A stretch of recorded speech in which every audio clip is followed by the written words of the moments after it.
নমস্কার বন্ধুরা, রিনা সাহা ইউটিউব চ্যানেলে আপনাদের সকলকে জানাই স্বাগত। মহালয়ার দিন ভয়ঙ্কর সূর্যগ্রহণ, পারলে বাড়ির এই স্থানে জ্বালিয়ে দিন মাটির প্রদীপ। বাস্তুদোষ, রোগ জ্বালা যন্ত্রণা দূর হবে মা দুর্গার আশীর্বাদে। পরিবারে অর্থপ্রাপ্তির যোগ তৈরি হবে। পরিবার ভরে উঠবে সুখ, শান্তি এবং সমৃদ্ধিতে। চলছে আশ্বিন মাস এবং এই আশ্বিন মাসের অমাবস্যা তিথিটিকে বলা হয় মহালয়া। বছরের 11টি অমাবস্যার থেকে এই অমাবস্যার তিথিটি একেবারেই আলাদা এবং এর গুরুত্বও বিশেষ। মহালয়ার তিথিতে পিতৃপক্ষের অবসান হয়ে দেবীপক্ষের সূচনা হয়। দেবী দুর্গার চক্ষুদানের বিশেষ দিনটি হচ্ছে মহালয়া। এই দিনে যেমন পূর্বপুরুষদের আশীর্বাদ পাওয়া যায়, ঠিক তেমনি সেই রকমভাবেই এই দিনে দেবী দুর্গার আরাধনা করলে মা দুর্গার কৃপাদৃষ্টি সারা বছর সেই ব্যক্তি এবং তার পরিবারের ওপর পড়ে। তাই মহালয়ার দিনটি বিধিপূর্বক পালন করা উচিত এবং দেবী দুর্গার পুজো অবশ্যই দেওয়া উচিত। এই বছর এই বিশেষ দিনে আবার রয়েছে সূর্যগ্রহণ। এটি 2024 সালের দ্বিতীয় এবং ভয়ঙ্কর সূর্যগ্রহণ। মহালয়া এবং সূর্যগ্রহণ একটি বিরল সংযোগ সৃষ্টি করেছে। তাই বন্ধুরা, প্রত্যেকেই এই বিশেষ দিনটি নিয়মবিধিপূর্বক পালন করা উচিত। অমাবস্যা এবং গ্রহণের কিছু বিধিনিষেধ থাকে, সেগুলি প্রত্যেকের পালন করা উচিত। তা না হলে খারাপ প্রভাব পড়ে পরিবারের ওপর। পরিবারে রোগ জ্বালা যন্ত্রণা লেগে থাকে, সারা বছর কোনো না কোনো অর্থ ব্যয় হতে থাকে।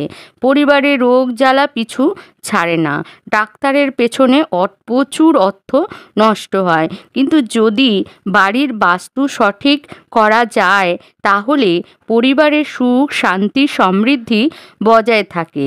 সেই পরিবারে কখনো অর্থ অপচয় হয় না, বরঞ্চ ভগবানের আশীর্বাদে টাকার তার আর অভাব হয় না। যেখান থেকেই হোক টাকার তার আসতে থাকে। তাই বন্ধুরা, অমাবস্যা এবং গ্রহণের পালনীয় বিধিনিষেধগুলি অবশ্যই মেনে চলুন এবং বিধিপূর্বক এই দিনটি পালন করুন। এই দিনে মা দুর্গার আশীর্বাদ পাওয়ার জন্য করণীয় যা কাজ আছে সেগুলি করুন এবং তার সাথে সাথে বাড়ির একটি বিশেষ জায়গায় এই বিশেষ দিনে সন্ধ্যাবেলায় মাটির প্রদীপ জ্বালান। কিভাবে এই প্রদীপটি জ্বালাবেন এবং কি কি সতর্কতা অবলম্বন করবেন, আজকে এই সব নিয়ে আলোচনা করব। প্রথমেই আপনাদের জানিয়ে দিই এই বছরের মহালয়া কবে পড়েছে এবং পুজো এবং গ্রহণ কখন লাগছে।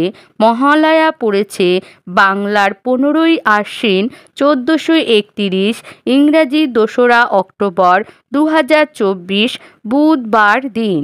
এই দিনই পড়েছে এই বছরের দ্বিতীয় সূর্যগ্রহণ।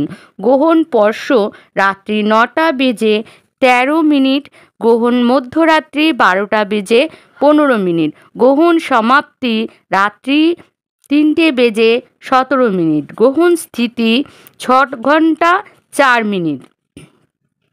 বন্ধুরা, এই গ্রহণটি হচ্ছে বলয় গ্রাস সূর্যগ্রহণ। যেহেতু রাত্রিবেলায় হচ্ছে, তাই ভারতবর্ষে দেখা যাবে না। তবে ভারতে দেখা না গেলেও অমাবস্যা এবং পূর্ণিমার মতো এই গ্রহণের প্রভাব কিন্তু সকল ভারতবাসীর ওপরেই পড়বে।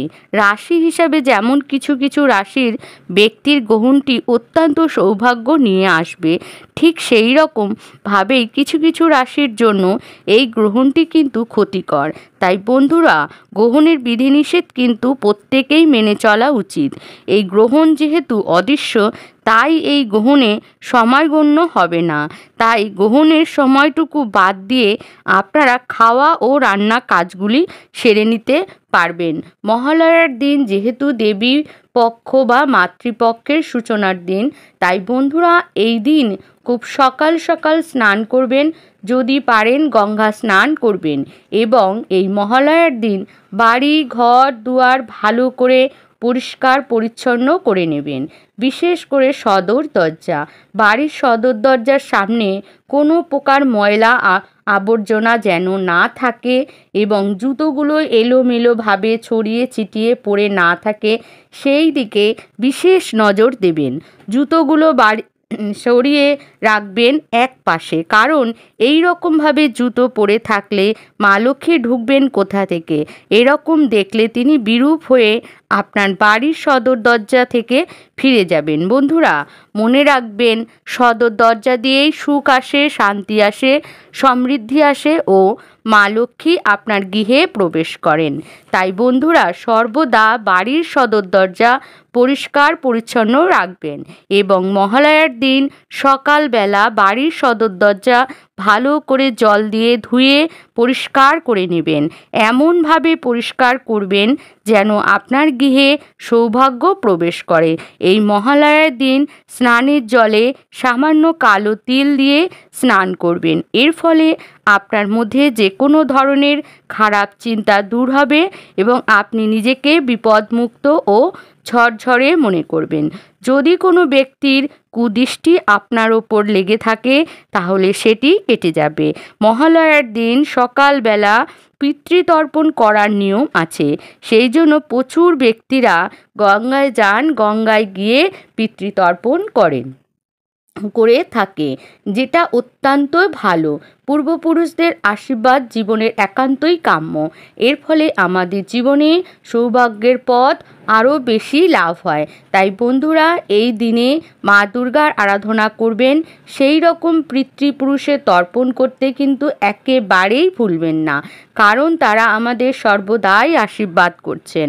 বন্ধুরা, এই দিন সকাল সকাল স্নান সেরে গায়ে অর্থাৎ সারা অঙ্গে গঙ্গার জলে ছিটা দিয়ে দেবেন এবং তারপর দেবী দুর্গার আরাধনা করে নেবেন। কিভাবে করবেন?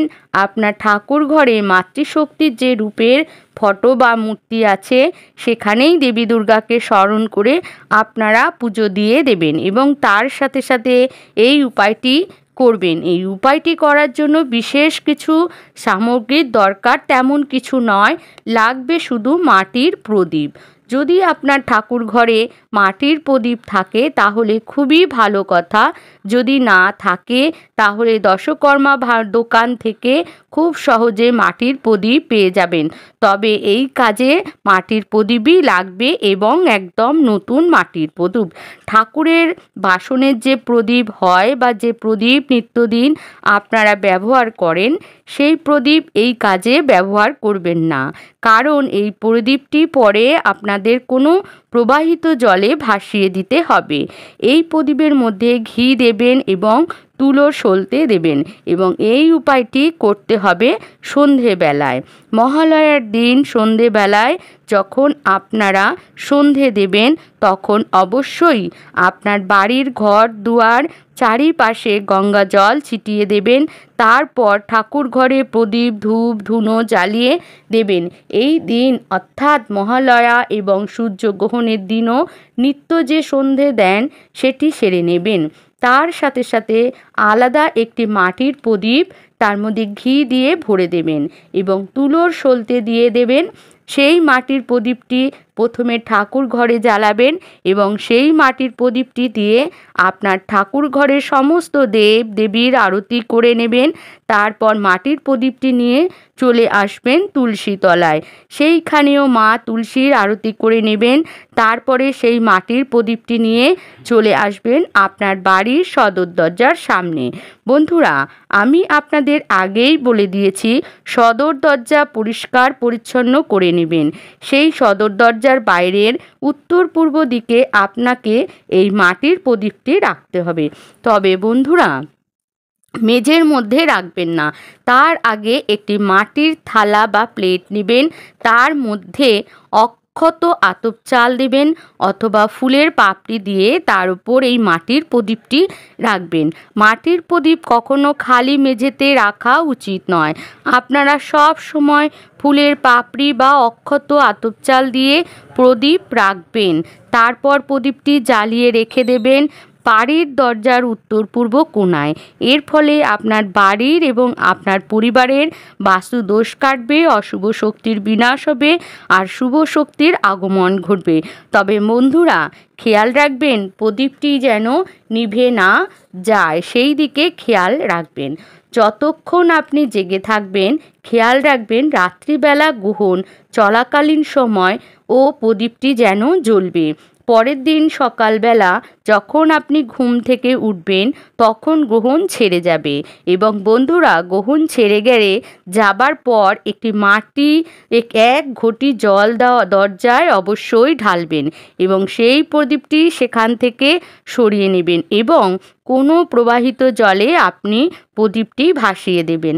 প্রদীপটি যে তখনই ভাসাতে হবে তেমন কোনো কথা নয়। যখন আপনারা ঠাকুরের ফুল বেলপাতা জলে ভাসান তখন প্রদীপটি ভাসালেও হবে, তবে প্রদীপটি প্রবাহিত জলে ভাসিয়ে দেবেন সমস্ত কিছুই। পুকুর, নদী, গঙ্গা, কোনো খাল, বিল ইত্যাদি জায়গায় ভাসিয়ে দেবেন। এই প্রদীপটি দ্বিতীয়বার ব্যবহার করবেন না। বন্ধুরা, গ্রহণের দিন অবশ্যই বাড়ি ঘর দুয়ার আলোকিত রাখবেন, কোথাও অন্ধকার রাখবেন না। বিশেষ করে বাড়ির সদর দরজায় সব সময় যেন আলোকিত রাখবেন। বাড়ির যেটি তুলসীতলা সেখানেও যেন অবশ্যই প্রদীপ যেন জ্বলে। যেই বাড়িতে সন্ধেবেলায় প্রদীপ জ্বলে না এবং তুলসীতলায় প্রদীপ জ্বালায় না, বাড়ি অন্ধকারচ্ছন্ন থাকে এবং মুখ্য দরজায় প্রদীপ জ্বলে না এবং সকালবেলায় সদর দরজায় জল ঢালে না, সেই বাড়িতে মা লক্ষ্মীর বাস হয় না। সেই বাড়িতে কখনোই দেবী দুর্গার আশীর্বাদ থাকে না। আমরা প্রত্যেকেই জানি যদি দেবী দুর্গা সহায় হন তাহলে জীবনে সৌভাগ্যশালী হওয়া যায় এবং পরিবারে বাধা বিপত্তি ও বিপর্যয় মুক্ত থাকবেন। তাই বন্ধুরা, আমরা প্রত্যেকেই চাই দেবী দুর্গার আশীর্বাদ ও কৃপা লাভ করতে। তাই এই দিন অবশ্যই সমস্ত কাজগুলি মেনে চলা উচিত এবং বিশেষ করে এই দিন নিরামিষ আহার গ্রহণ করবেন এবং বাইরের খাবার গ্রহণ করবেন না এই দিন। আজকের ভিডিওটি আমি এখানেই শেষ করছি। আপনারা ভালো থাকবেন এবং সুস্থ থাকবেন। নমস্কার বন্ধুরা।